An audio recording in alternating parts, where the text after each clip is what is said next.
There's no feeling more intense than starting over. If you deleted your homework the day before it was due, as I have, or if you left your wallet at home and you have to go back after spending an hour in the commute. If you won some money at the casino and then put all your winnings on red but it came up black. If you got your best shirt dry cleaned before a wedding and then immediately dropped food on it.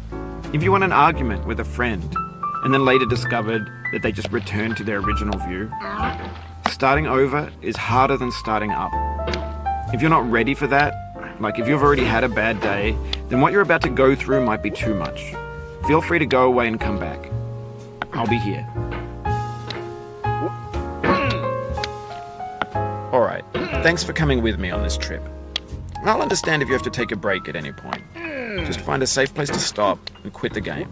And don't worry, I'll save your progress, always, even your mistakes. This game is a homage to a free game that came out in 2002, titled Sexy Hiking. The author of that game was Jazuo, a mysterious Czech designer who was known at the time as the father of B games.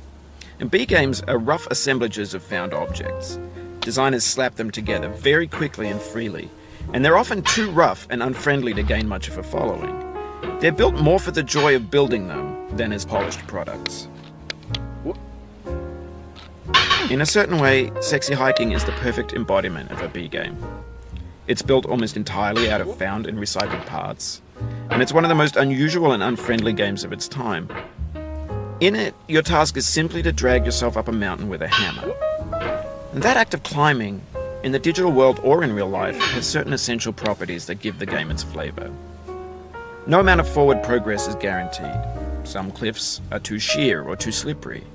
And the player is constantly, unremittingly in danger of falling and losing everything. Anyway, when you start Sexy Hiking, you're standing next to this dead tree that blocks the way to the entire rest of the game. It might take you an hour to get over that tree, and a lot of people never got past it.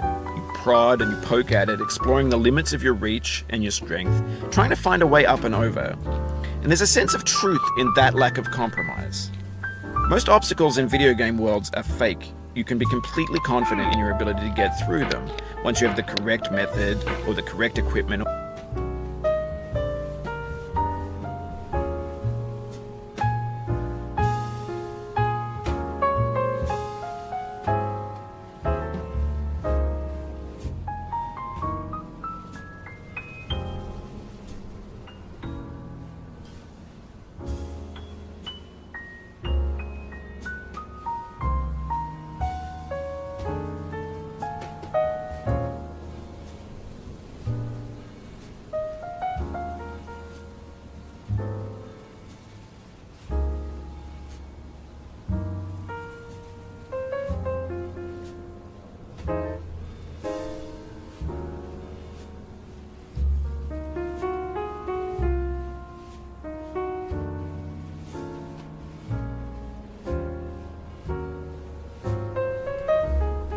Or just by spending enough time.